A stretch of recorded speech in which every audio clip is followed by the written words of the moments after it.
Hello, my name is Larry, and I have many years of experience designing and teaching topics about FPGAs and ASICs. My colleagues often ask me about the differences in FPGA architecture and how they compare to ASIC technology. I created this presentation to explain some of the architectural differences between various FPGA devices and ASICs and offer some suggestions on how to select the right FPGA device. The technology behind a field-programmable gate array, or FPGA device, is it's built from a tile of logic blocks interconnected through a programmable switch fabric. I will focus on FPGAs from the three largest suppliers of these devices, Altera, Lattice, and Xilinx. The logic blocks are programmed to Boolean logic functions and can be registered or unregistered. The logic blocks are interconnected through the switch fabric. The contents of the logic blocks and switch settings are unique per user design. Each of the three suppliers discussed have their own EDA design tools that input schematics or hardware description languages as inputs and figure out the appropriate settings for the logic blocks and switches to implement a user's desired function. This slide illustrates the organization of a typical FPGA chip. This device includes programmable I/O, programmable logic blocks known as lookup tables, programmable memories, and programmable DSP blocks. On the bottom of the device is a clock source, which receives an external clock and can alter its phase and frequency. External to the FPGA is a configuration device, which is usually a flash memory that contains the settings for all of the programmable functions within the part. Modern FPGAs can also include additional fixed functions like memory or PCIe controllers. The most basic building block in the FPGA is the lookup table, or LUT, that performs the logic function. Presented here is a 4-input LUT. The output of the lookup table Z can perform any function of the 16 possible combinations of the 4 inputs A, B, C, or D. FPGA suppliers offer FPGA design tools that take either schematics or hardware description language representations of the design and synthesize the design into the lookup tables. Then the design tools place and route the design into the associated FPGA by finding the best location to meet timing and routing congestion constraints. After place and route, the design tool generates the configuration information that is read by the FPGA to implement the function that the user desires. Years ago, the 4-input lookup table was the most widely used style of LUT, but over time, FPGA suppliers found that lookup tables with more inputs do a better job meeting timing and routing congestion requirements for larger, high-performance designs. As these different architectures vary, it becomes harder to compare one FPGA implementation to another without performing a lot of detailed design work. The motivation for this discussion is to compare different lookup tables and architectures so you can normalize the information the way it's presented by the different suppliers and make direct comparisons of FPGA products. This slide shows LUT architectures for several styles of FPGAs. Altera uses a 4-input LUT for its low-cost products called Cyclone and an upcoming product with onboard flash RAM called Max 10. The mid and high-end products from Altera use an 8-input LUT that fracture into two separate 6-input LUTs. Lattice uses a 4-input LUT structure, and Xilinx has chosen a 6-input LUT that spans across its low-end, mid-range, and high-end FPGA products. As you can see, making comparisons between these suppliers is not an apples-to-apples comparison. To figure out the right-sized FPGA, you can't simply count the LUTs, since a LUT with more inputs and outputs can implement a more complicated logic function, and less LUTs will be needed to fit your design. In the coming slides, I'll share some additional architecture features and conversion factors to help normalize the resource counts that allow more direct comparisons of FPGA products. Altera's mid-range and high-end devices have organized its logic into a hierarchy with what is called a logic array block or lab at the top of the hierarchy. Below the lab is what is called an ALM or adaptive logic module. A lab contains 10 of these ALM blocks. Below the ALM, there are 2 LUTs and either 2 or 4 registers depending on the product family. These 2 ALUTs are fracturable 6-input LUTs that are configured from an 8-input LUT. To help make product comparison, Altera provides conversion information which can be derived by carefully examining a datasheet. Here you see a Stratix 4 datasheet for 4 different FPGAs of varying sizes. These product part numbers are shown in the column headings across the top. Observe that there is a table entry for ALMs, which is a physical entity within the FPGA. The next row is LEs, which is an abstraction to help compare different products. An LE, or logic element, is a 4-input lookup table. For the table shown above, you can see that the number of LEs per ALM is 2.5, which is derived by dividing 228,000 by 91,200. For newer Altera Stratix products, this conversion factor is 2.65 LEs per ALM. Make sure you carefully inspect what units are called out from fitting reports and specifications for IP that you might use to incorporate into your FPGA. You can see in the 4 product ordering codes across the top columns that they include a number that designates how many thousands of LEs the device contains. Vendors tend to use part numbers that contain how many 4-input LUT equivalents their device contains. The lattice logic organization is shown in this slide. At the top of the hierarchy is what is called a programmable function unit, or PFU. Below the PFU is 4 slices. A slice includes 2 LUTs and 2 registers. Notice that this diagram shows a LUT 4 and carry. All 3 suppliers contain an adder function inside their LUTs. Generally, the number of LUTs, or number of I/O, are the limiting factors on which FPGAs will perform the function you are implementing. Because the lattice architecture is based on 4-input LUTs, there is no need for conversion factors. You can use the number of LUTs in their datasheets to compare against other options. All of the Xilinx 7 series devices use the same architecture for its logic blocks. At the top of the hierarchy is what is called a configurable logic block, or a CLB. A CLB contains 2 slices. Each slice contains 4 6-input LUTs and 8 registers. The Xilinx datasheet specifies the number of slices. Slices come in 2 options, a slice L and a slice M.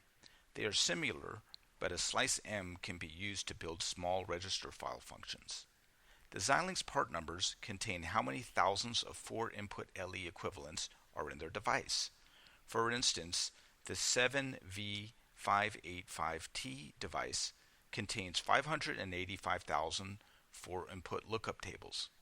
By inspecting the column which contains the number of 6-input LUTs, you can derive the conversion factor from 6-input LUTs to 4-input LUT equivalents. In this case, the conversion number is 1.6. Note that the terms 4-input LUTs, logic cells, and logic elements or LEs are used interchangeably. The terminology can be confusing, and hence the motivation to clarify in these slides. Comparing FPGA internal memory structures between the different suppliers isn't quite as confusing as comparing the logic function implementations. All 3 suppliers use some form of a memory tile that is repeated across their device. The basis of the memory tile is an 8-transistor memory bit cell that is used to build a 2 read-write memory block. 2 read-write means 2 address ports, and each address contains a read and a write data port.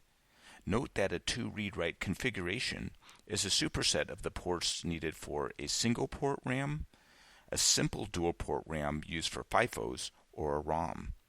The FPGAs from all 3 suppliers are very capable in taking high-level memory requirements from a compile or your RTL code and figuring out how many memory tiles to aggregate together to configure your desired size and function.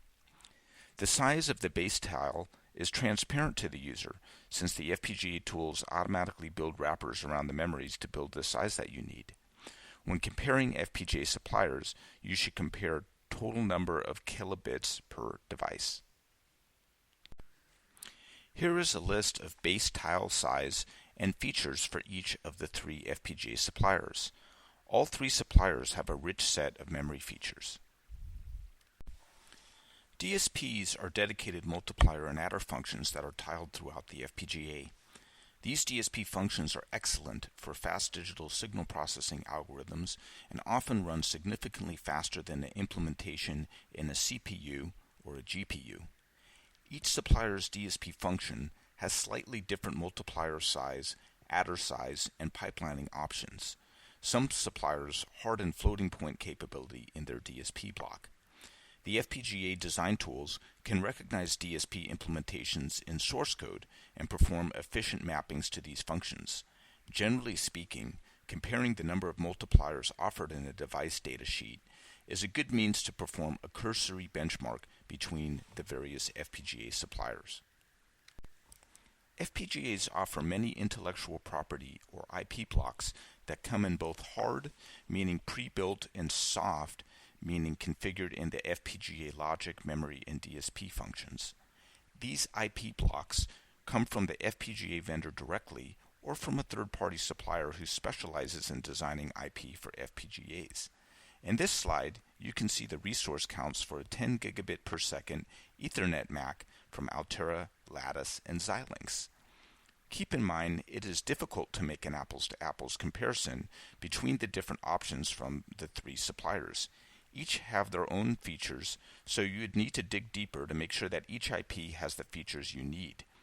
If you were to compare the heading of each table, you will see they all specify the offerings in terms of LUTs, but keep in mind not all LUTs are the same.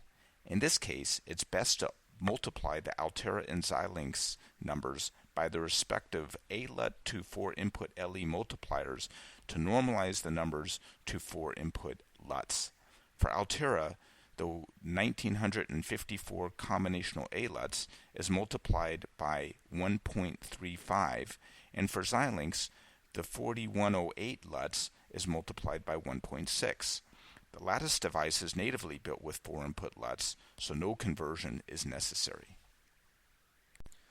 Most suppliers use the number of thousands of 4-input lookup tables in their part numbering scheme. So if, for instance, you see a 75 in the part number from all 3 suppliers, a first-order approximation is they're about the same size. Keep in mind that lookup tables might not be the limiting factor. You might be I/O, memory, or DSP limited, and then you would need to pay attention to those resource counts. Modern FPGAs have many hardened functions that don't count against the lookup table usage, so you need to pay attention if the device has hardened IP like memory controllers or PCI Express controllers. Ultimately, you will need to get an evaluation copy of a supplier's tools and try some benchmark exercises yourself. ASICs have their own terminology. They use gates, which can mean different things to different suppliers. In general, a gate is a 4-transistor, low-drive, 2-input NAND gate. For gate arrays, which are generally a sea of gates of 4-transistor tiles, counting up gates is fairly straightforward. You simply count up the number of used tiles. Standard cells, which are the most commonly used ASICs these days, don't really have the notion of a gate. They have a large library of different cell types, and you must normalize to 2-input NAND gate equivalents in order to derive the so-called gate count. Sometimes vendors include memories in their gate counts, but that generally confuses things. Should you want to convert metrics from an ASIC to an FPGA, count the gates and memories separately, and use ASIC to 4-input LUT conversion factors in the following slides to normalize to FPGA resources. This slide elaborates further on gate count definition. On the left is a sea of gates gate array. Each tile is a 2-input NAND gate equivalent, which is built of 2N and 2P type CMOS transistors. Gate arrays use a subset of metal layers to configure and save on tooling cost. In the post-metallization diagram, you can see the cell type, in this case NAND2, NOR2, 2-to-1 mux, etc., and see how many tiles they require. For instance, a 2-to-1 mux has 3 gates. Gate arrays fell from popularity years ago, but the terminology associated with them lives on. On the right is standard cells. Standard cells use all layers for customization, and transistors are sized exactly to what drive strength is needed. You can see the fixed height, variable width cell for standard cells. To convert to gates for standard cells, sum up the area of all of the used cells and divide by the area of a low drive 2-input NAND gate. Here is a report from Synopsys Design Compiler showing the number of square microns of area consumed by the logic used. In this case, one would take the total cell area and divide by the size of a single low drive 2-input NAND gate, and that will derive your gate count. Next is how to convert that gate count into units that are specific to FPGAs. It's cumbersome to take a design and run it through all the FPGA vendors' tools to see what part will fit your design. This can take months, but this is the only accurate way to size up a design. However, you can start with a crude approach and refine it over time. Use a conversion factor of 1 4-input LUT is equivalent to 10 gates, and 1 18 by 18 multiplier is 5,000 gates. It is best to only convert the combinational logic from standard cells to LUTs and count the registers separately, since all of the FPGA providers give you a register count in their datasheets. You should also consider the arithmetic logic separately, since these will convert to DSP logic in the FPGA and not consume the lookup tables. There are many factors to consider when comparing FPGA suppliers, including price, power, performance, and their IP offering. To determine the right part, you can compare the number of 4-input LUT equivalents, since perhaps half the time this is the most common limiting factor in selecting a part type. Also note that the suppliers offer what is called vertical migration. This means that if you select an FPGA part and it's too small and no longer fits, you can move up to a larger FPGA device that has the same pinout, so you don't have to respin your board. When selecting FPGAs, it's important to consider your vertical migration options, since respinning your board is time-consuming and expensive. To determine the right FPGA part for your needs, it's best to experiment by synthesizing your design in the FPGA vendors' tools. They often offer free evaluation copies that allow you to synthesize your design into different target devices. Besides the FPGA supplier synthesis tools, you can also use third-party tools from Synopsys and Mentor to synthesize your design to figure out the resource counts.